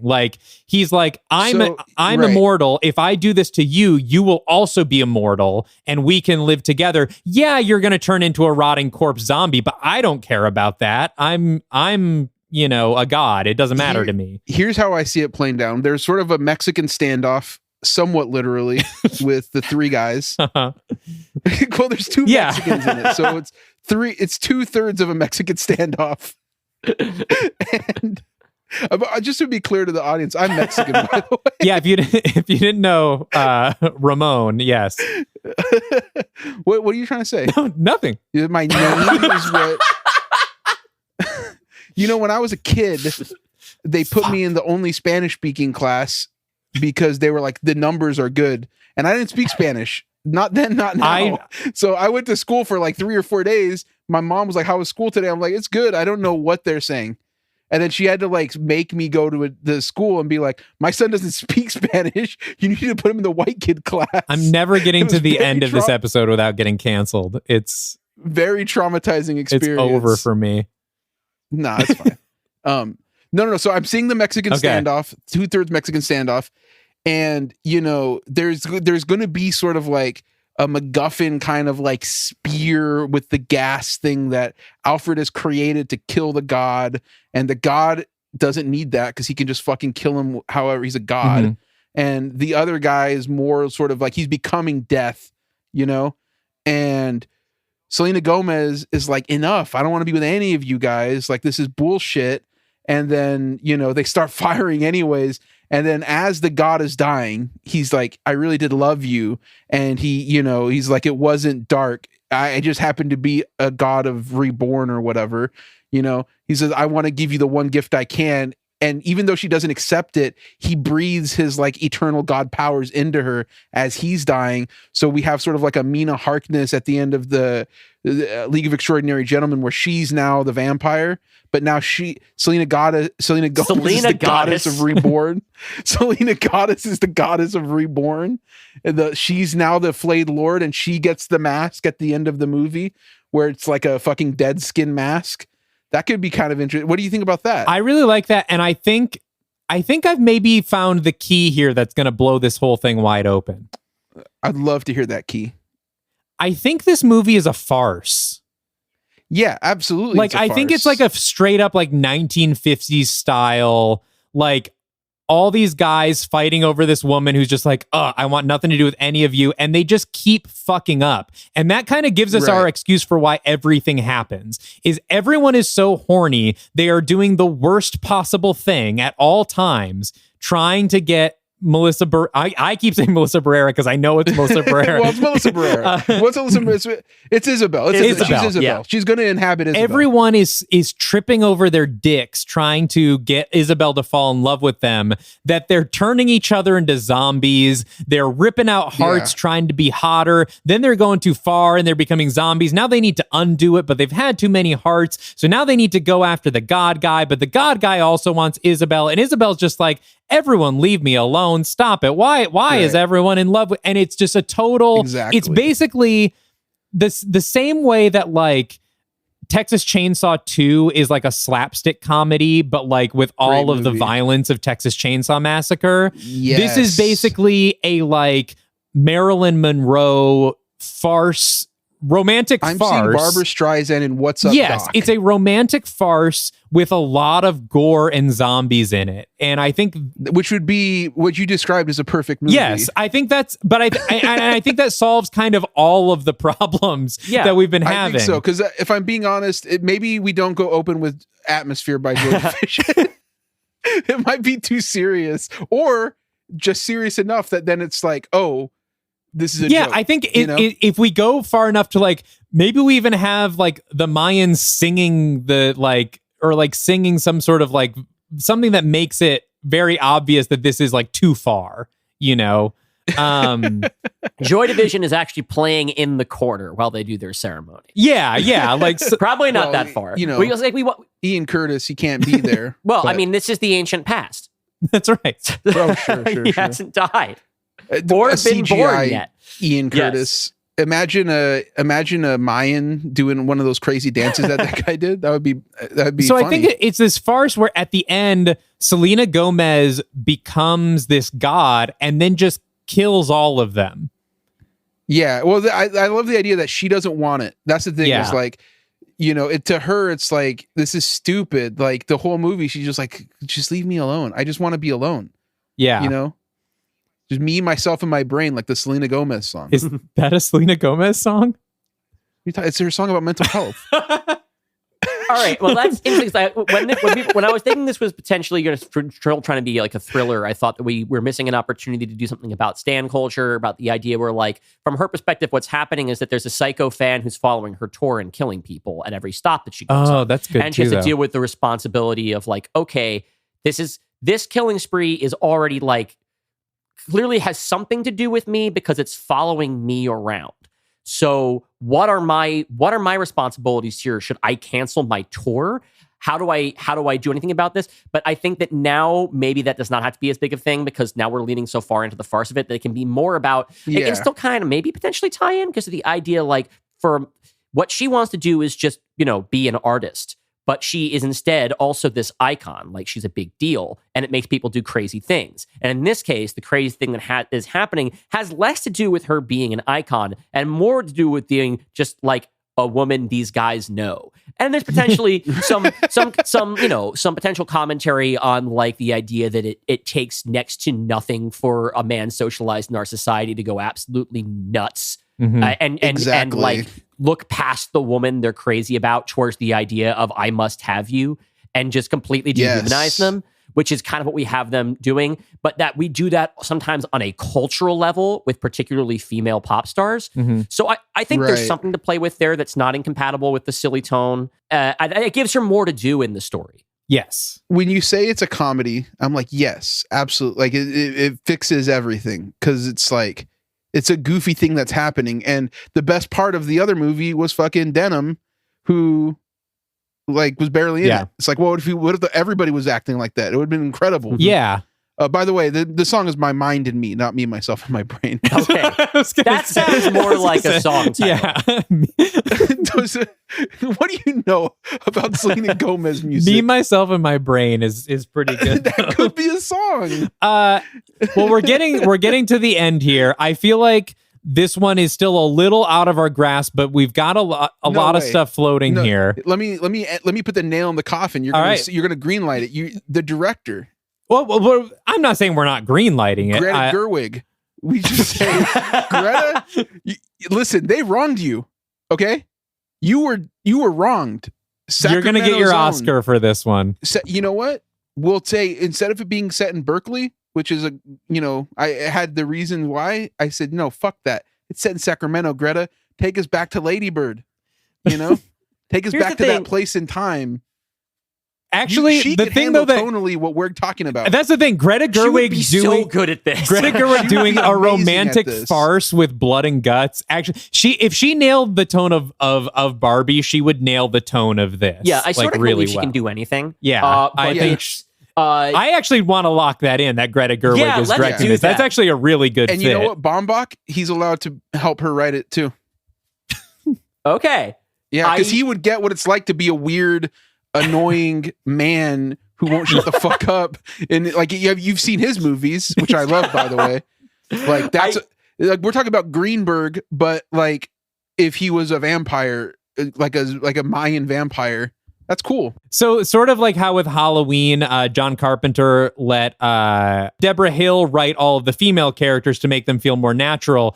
Greta's going to write all of the narcissistic, neurotic characters yes. To make sure that they feel right. I think that works. And you know what the best part about this is? We're getting Oscar nominated for this thing. Oh, for sure. Because Greta don't make movies that don't get nominated for Best Picture. That's right. This is going to break the horror comedy Oscar bubble. Yes. Yeah. I didn't say we're going to win. I'm just saying there will be a nomination and there will be righteous indignation when, she's not nominated for Best Director, which she should have. Well, not with this movie, but with our movie, the one that we're talking about. And when Melissa Barrera isn't nominated for Best Actress, we'll say it's because of her political views.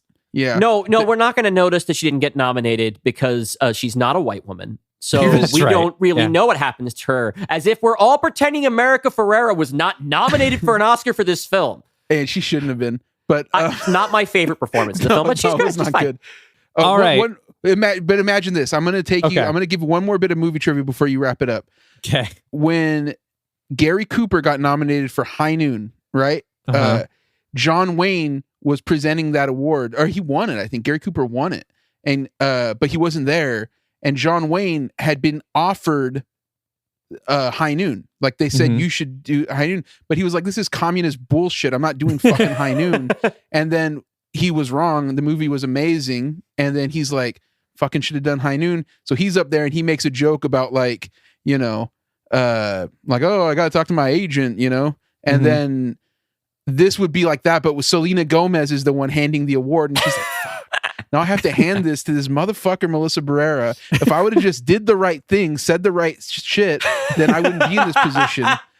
So she's up there, she's eating shit. Melissa Barrera is a queen, and Greta Gerwig is like clapping like off to the side, like this is so amazing. And then us three, we're off to the side, like fucking, we did it, guys.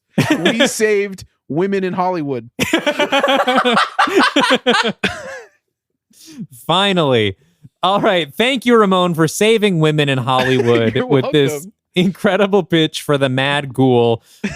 Before we wrap up, what do you have to promote? It is time for your plugs. I got nothing. I was like, not right now.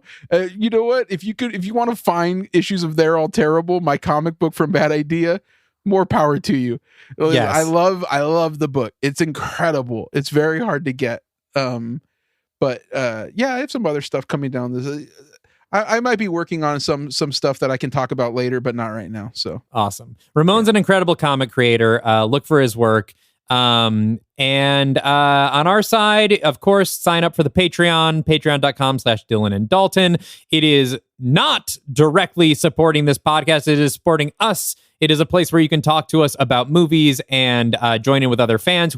We have a lot of people now writing fan fiction about the world that we've created and doing also, table reads and stuff. And also sharing their own original stuff too. There's been some workshopping and table reads happening on the Discord. It's been a really wonderful creative space.